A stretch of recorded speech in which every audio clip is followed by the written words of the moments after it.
Hi everybody, it's SkullBrother again, and got another look at Elite Dangerous. I did mention if there was if there was any interest, I would go into online mode and show everybody what it's like. So currently I'm in my cargo ship. I'm sitting at Chango Dock, and I'm just gonna go into Starport Services and see what we've got. Essentially, whenever you make a jump, you use your fuel, and or if you're using a weapon that has munition requirements, then you can purchase that here. I've already filled up my tanks, so I'm good to go. The bulletin board's where you can check for missions. As you can see, you've got a couple requests here. I usually leave the long distance transports alone. They're sometimes pretty risky, and honestly, for 2,000 credits going all the way out to LHS 417 is not worth it. A lot of the systems that are numbered are also anarchies, so it's a good chance to get shot up by pirates. This one requires a much greater ship than I have, and again, the payout is too low for me to even worry about. So let's go back. I'm at Chango. If I go out of this menu, I can go back to my interface. We'll just take a quick look at the galaxy map. I'm in Ibutis system. If we look at this, when the game's released, you can go to every single one of those little dots out there. As you can see, there's a fair amount that are available now. Everything within this circle. I have not explored every single one. This interface will allow you to plan your trip. And since I'm right next door to Ernan, which is essentially, this is the system that you're starting in right now. It's an agricultural system. You can see the little left-hand blurb there. This system includes an outdoor world Azaban, with an extensive agriculture economy specializing mainly in grain and livestock, with tea and coffee plantations in equatorial regions.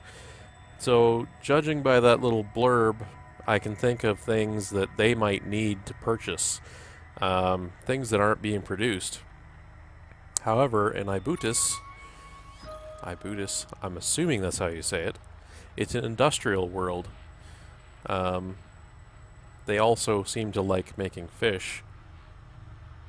Ibutis is an interesting and unusual quaternary system with a mixed industrial and marine economy.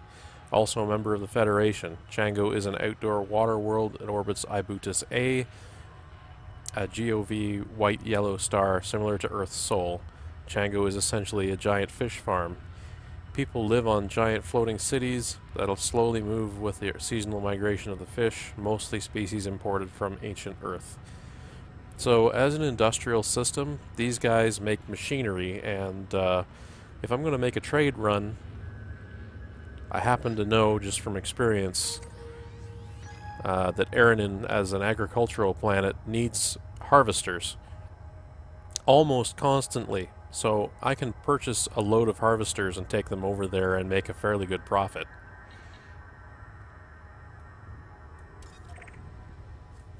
So let's go back to Starport Services and buy up all their harvesters.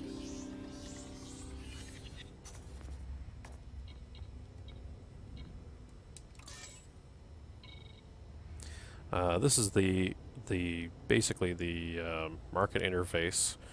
You can see all of the things that are created, supplied, and things that are demanded. A lot of things are demanded here that have to do with manufacturing different metals and minerals. Also, we have requests for medication, no doubt due to all the fishermans.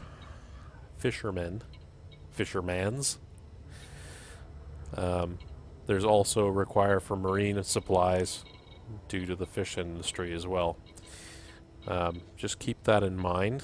If you want to return here, you can sell some of these things for a fairly good profit. But what I'm interested in right now are harvesters. So let's see. Actually, animal monitors might not be too bad either, but since I've got a good whack of dough, I can buy the most expensive thing that's going to sell for more. There we are. Crop harvesters. Let's just fill up my cargo hold with that. So I'm basically laying down half my available credits. This is a pretty good deal. I would usually spend all of my credits if possible, but that is not a good idea. If you're not experienced, you will run into cases where you accidentally crash into another player or an NPC ship or the side of the station as you're trying to land, and there goes all your credits. So it's good to have a nice cushion left over, unless you want to be risky. Cargo hold at maximum capacity. So now I've got my cargo hold full and I'm ready to get out of here. So I'm going to exit. Going to make sure my throttle is centered so I don't end up crashing into stuff. I'm going to return to the surface of the station.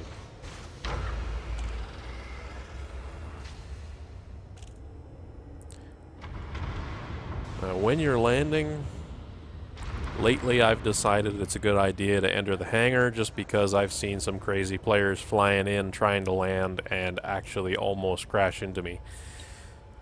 So let's launch.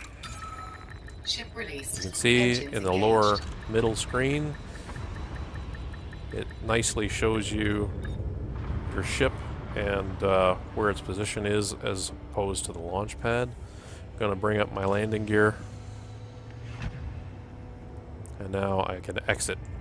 Always enter and exit the station on the green side unless you have a massive ship. The green LEDs on the side.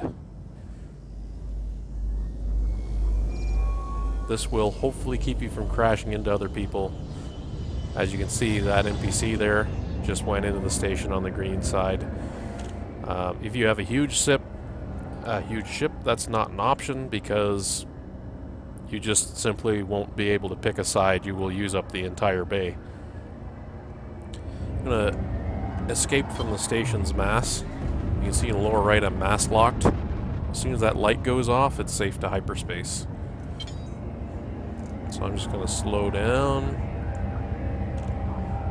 And while I'm slowing down, we'll set my course. So I want to go to Aranin. I've already got it locked. Must have locked before I logged in before. And I'll engage my hyperdrive. Drive charging.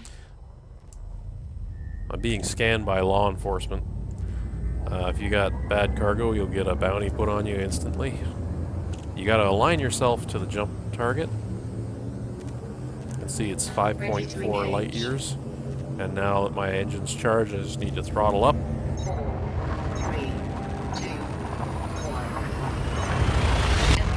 1. And I usually throttle right down because after this amazing travel through space, they drop you right in front of the star, and, well, crashing into a star is bad as you can possibly imagine. It's very pretty. A little hard on the eyes, though. I need to plan my course. So the only station in Aranin right now is Azaban. So I'm going to lock that destination.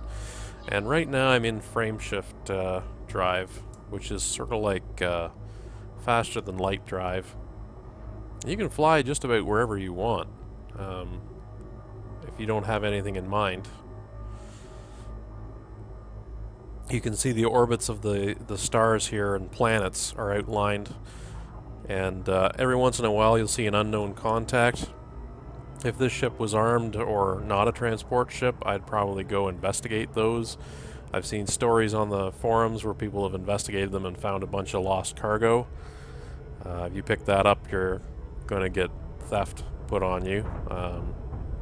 They're talking about implementing salvage licenses per system so that you can go and salvage in that system for a certain amount of credits and not get arrested for picking up other people's stuff. I'm going to just throttle up a little bit. If you see on the right-hand side where my throttle's displayed, right-hand side of the scanner, it's blue, and this is usually the safe speed zone. You can go a little bit faster, but you may overshoot your target, and I think there's still a bug where you can still overshoot your target anyways. Because as you get closer to objects, the scale changes, and sometimes it changes too fast for you to slow down.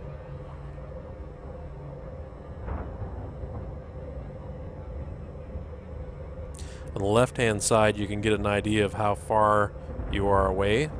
The blue area is your safe disengage. It'll drop you right in front of the station.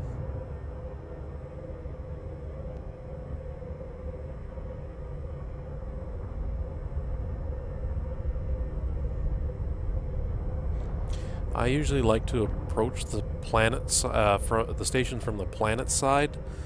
It gives you a higher chance of exiting in a place where you actually are facing the entrance of the station, which lowers the amount of time that it takes to land.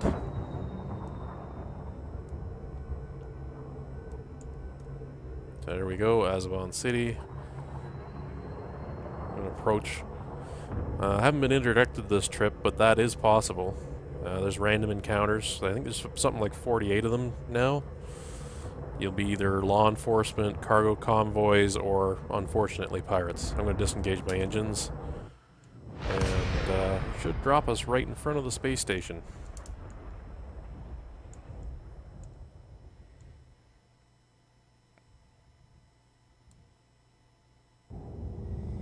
There we are. So now I need to approach the docking port. And there is a trick to finding it. Actually, yeah. If you look at the right-hand side there, you'll see, well, I think those are a bunch of signs there. That's usually the docking port.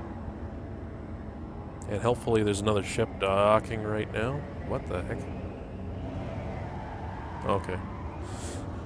No, I just thought that object was moving towards me. You probably can't see it on the recording, but there was 4 lights coming right at me. Maybe I'm seeing UFOs. I'm just going to boost here to speed things up. Again,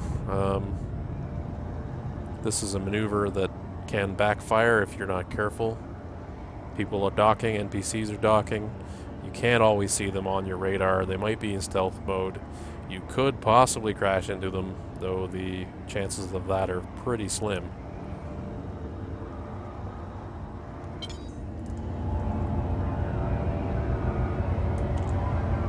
Myself lined up for docking.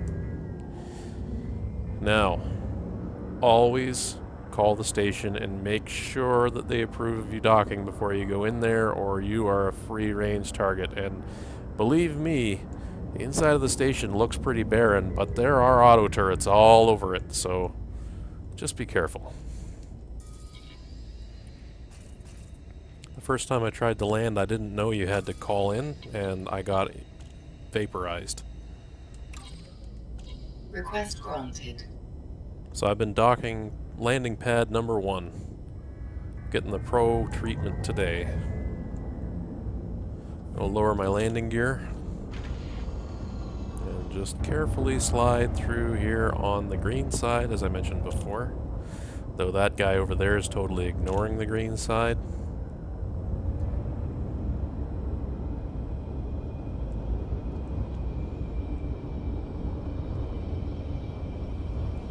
Just use your directional thrusters and get in here. You'll see docking bay number 1 over there. Wow, that guy just... get out of the fucking way.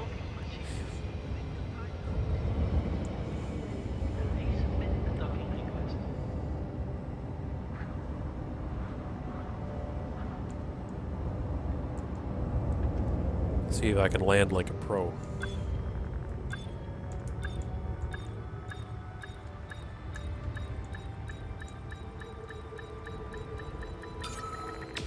Yep. Successful. Engines disengaged. Okay. I'm going to enter the hangar so I don't become an unfortunate casualty.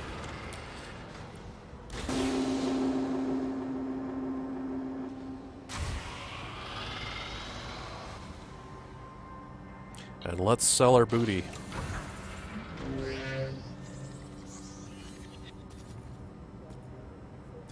So first things first, I always buy more fuel if I can afford it right away, because there has been a number of times where I've forgotten to buy more fuel, and running out of fuel is not fun.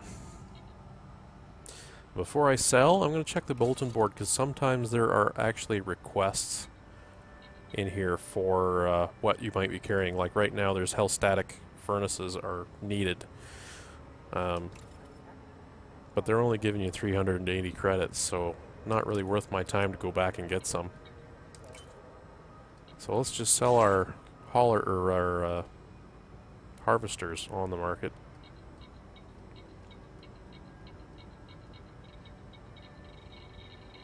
Here they are. The nice thing here is you can see what kind of profit you're making.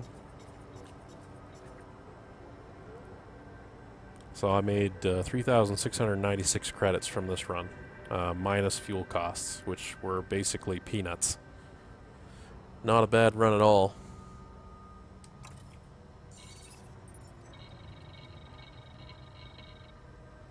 So that's pretty much it. Actually, let's go through a few more of these menu items here. We can go to outfitting. This is where it's pretty much the only place you get to see your ship so far. There's no back or outside or third-person camera. There's a big debate going on the forums with the developers or whether they're going to implement it or not, because people think it would be an unfair advantage to have. I prefer to be able to go into third person myself. I'd like to see my ship. But I guess I can come in here and take a look. This is the Space Minivan in all its glory. You can take a look at the weapons that are available. This station only has burst lasers and pulse lasers. They're pretty cheap. I would not be going into combat with this, but I'm going to buy this just so that you have an example of what it looks like.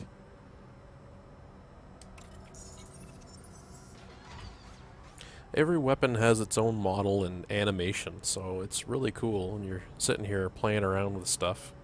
And I think if you sell stuff right away, yeah, you can sell it for the exact same price that you bought it for. So you can just take a look at stuff and see, you know, what it looks like.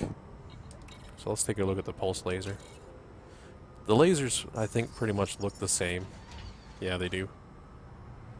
I don't know if they're going to add more.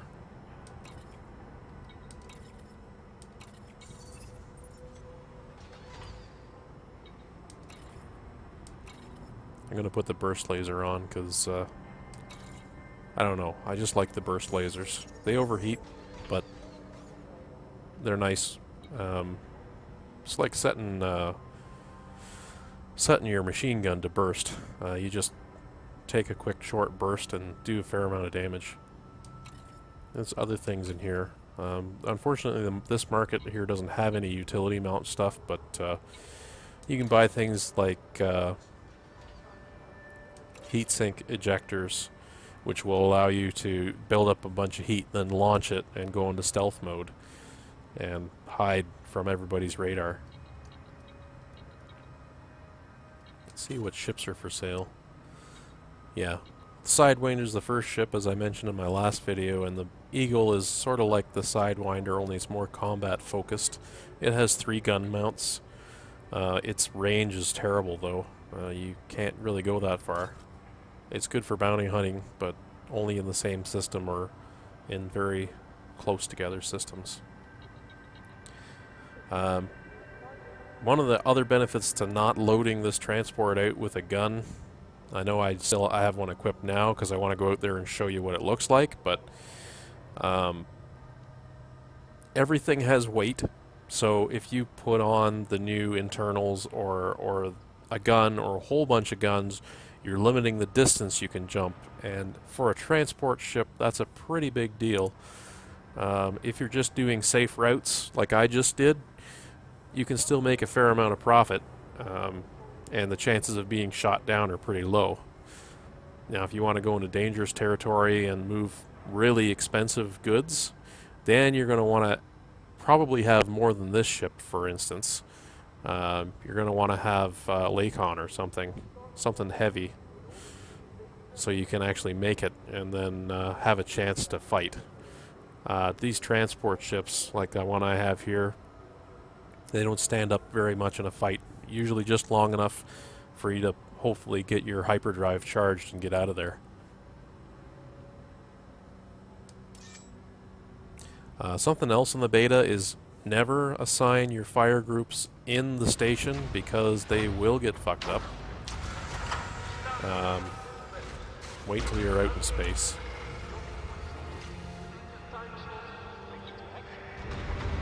I don't have any cargo this time, so we're just going to go out and I'm going to just hyperspace to a random spot and show you what the guns look like on this particular ship. Actually, I haven't even fired the guns on this particular ship before, so I'm kind of curious too. You can see someone here entering from the wrong side again. It'll take a while before people learn. Actually, this guy is entering illegally. Awesome. Warning, under attack. Why am I under attack? Okay. I don't see any red blips. I think I'm good. I think I was just getting hit by overshoot. That's what happens when a pirate tries to land. Hey, my mass lock is gone. I'm just gonna Drive charging. charge my engines and we'll find a random spot and go out and shoot something. 3, 2, I don't think there's any 1. objects floating around I can just shoot, but maybe I can find an asteroid belt or something.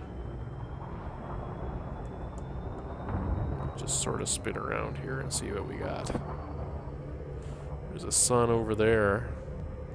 That's where I came from. This system might not be the best choice for this particular idea.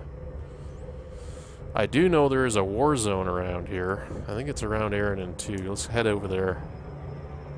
Actually, let's check out this contact.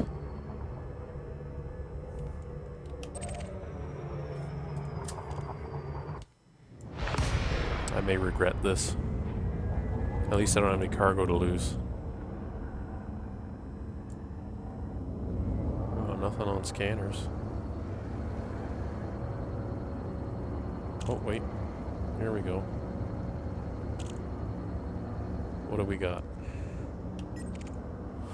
That's a big fish.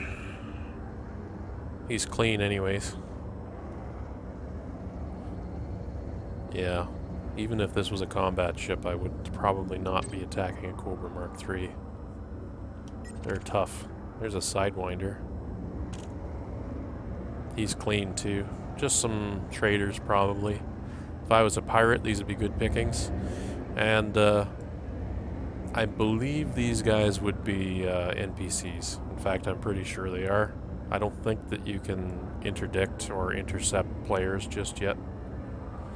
So I'm going to jump back out and see what else I can find. Or actually, no, here's good enough place to shoot something. I'll just keep shooting stuff, but not actually those guys, because I don't really want to get a bounty on my head. Well, gotta define a fire group. It's only one weapon, you'd think it would have a fire group already. Fire group 1, only one gun.